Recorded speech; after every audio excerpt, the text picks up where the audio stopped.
Sa pagpasok ng taong 2024, kaliwat kanan ng mga sakuna ang naganap sa bansang China kagaya ng malawakang mga pagbaha. Tumama rin ang isang 7.1 magnitude na lindol sa bahagi ng northwestern region ng China. Mula January hanggang July 2024, tinatayang nasa 32.4 milyon na katao ang naapektuhan ng mga sakuna na ito. Pero alam nyo ba na may isang mas malaking dilubyo ang naganap sa bansang China kung saan sinasabing aabot sa 55 milyon na mga Chinese ang nasawi? Oo, tama ang narinig mo, 55 milyong katao ang namatay. Ang malagim na pangyayaring ito ay tumatak sa kasaysayan ng People's Republic of China at nabansagan bilang The Great Leap Forward, isang palpak na programa na inilunsad ng Chinese Communist Party kung saan nagdulot ito ng malawakang taggutom sa buong bansa at nagmukhang inutil ang mga lider ng China. Ano nga ba ang naging ugat sa kahindik-hindik na pangyayaring ito? Halina't ating pag-usapan ang tinaguriang The Great Chinese Famine na kumitil sa milyong-milyong buhay sa China. Ako po si Royce and welcome sa Kien Thoughts. Kung hilig mo ang mga ganitong videos, mag-like at mag-subscribe para lagi kang updated sa mga susunod na upload.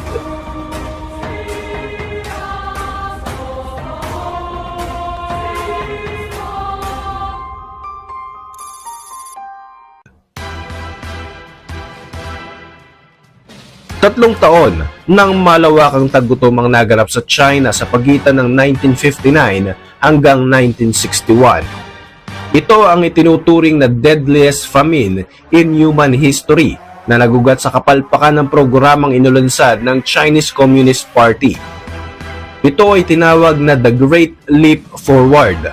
Ang kontrobersyal na programang ito ay isang 5-year plan kung saan sapilitang kinuha ng Chinese government ang mga lupain ng mga landlord at ng mga mayayamang tao sa China at pagkatapos ay ibinigay ito sa mga magsasakang inchik.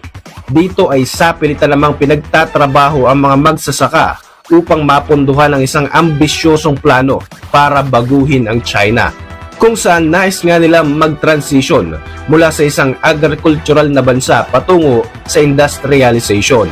Ito ay dahil na rin sa kagustuhan nilang matapatan ang malalakas na mga bansa gaya ng Amerika at Soviet Union. Ayon sa mga historians, ang panahon ng Great Leap Forward ay isa sa pinaka nakakamatay na tagpo sa kasaysayan kung saan marami ang nasawi kahit wala namang digmaan.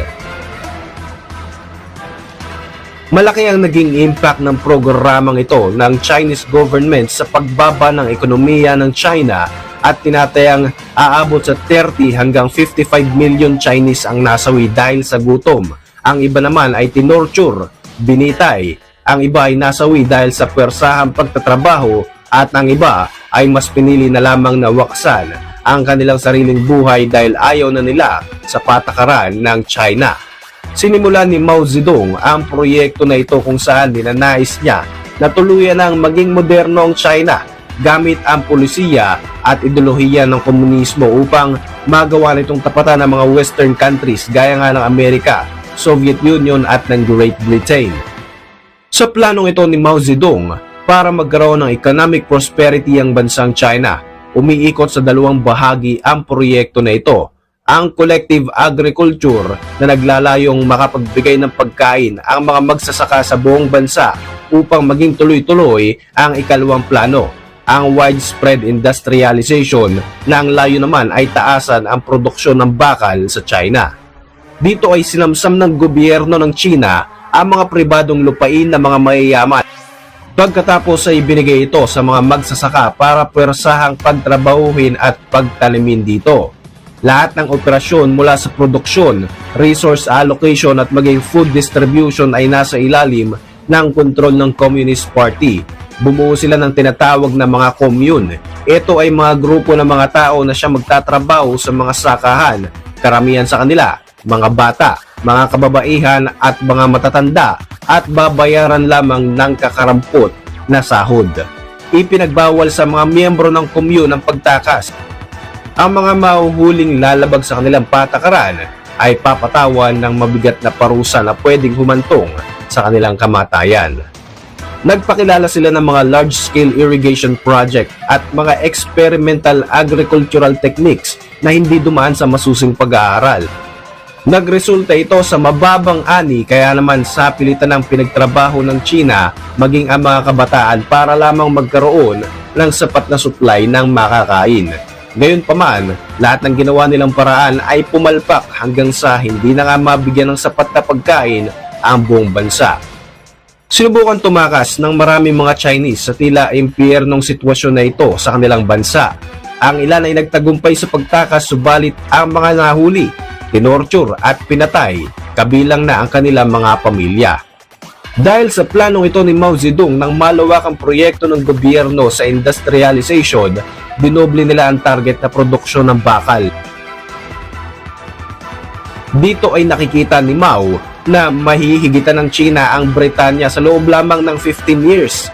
Gayunpaman, dahil nga sa palpak na pagpaplano at sa mga inulunsad ng mga programa na napakarami ng kakulangan, ang mga bakal na naipuproduce sa panahong ito ay sobrang hina ng kalidad dahil karamihan nga sa mga materyales ay inagaw lamang naman ng gobyerno sa mga mamamayan ng China. Dahil wala namang maayos at sapat na supply ng mga materyales at dahil na rin inilipat lamang ang mga lalaking magsasaka para sa pilitang magtrabaho sa pabrika ng bakal, wala naman silang experience sa ganitong uri ng trabaho, kaya lumabas na palpak ang karamihan sa mga bakal na nagawa noong panahon na ito.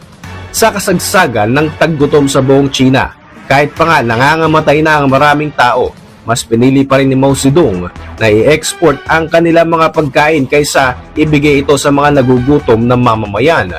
Bukod dito, tinatanggihan din ng China ang tulong mula sa international community na nag-aalok ng mga pagkain. Ang lahat ng ito ay dahil sa kagustuhan ni Mao Zedong na ipakita sa buong mundo na nagtatagumpay ang kanyang ginagawang programa na Great Leap Forward. Pero hindi naglaon, matapos lamang ang halos 3 taon, hindi na nga naitago pa ng China ang kapalpakan ng programang ito. Malaki ang naging impact nito sa kanilang bansa. Bukod kasi sa milyon-milyon mga tao na namatay, maraming pamilya ang nawasak dahil sa pagpapadala ng China sa mga tao sa iba't ibang mga lugar para matugunan ang kanilang programa. Alam nyo bang umabot nga sa 40% ng mga materyales ng mga kabahayan sa China ay sapilitang sinira ng gobyerno para lamang makakuha ng raw materials na magagamit sa paggawa nila ng mga bakal. Matapos nga ang kapalpakan ni Mao Zedong, opisyal nang itinigil ang The Great Leap Forward noong January 1961 dahil wala naman talaga itong naidulot na maganda para sa kanilang bansa, lalong-lalo na para sa mga mamamayan ng China. Imbes na maging mas mayabong ang ekonomiya ng kanilang bansa, nagkaroon ng kakulangan sa pagkain na nagresulta sa malawakang taggutom na ikinasawi ng tinatayang 55 milyon na mga Chino. Sa programang ito, ang pinaka naging apektado ay ang mga mahihirap na magsasaka na naninirahan sa mga liblib na lugar dahil mas binigyang importansya at prioridad ng kanilang gobyerno ang mga naninirahan sa mga syudad. Para sa inyong mga reaksyon, mag-iwan lang ng komento sa ibaba ng video na ito. At para manatiling updated sa ating mga susunod na upload, siguruhin mag-subscribe. I-like mo na rin ang ating mga videos bilang suporta. Muli, ako po si Roy Z at maraming salamat sa patuloy na pagsubaybay sa ating channel.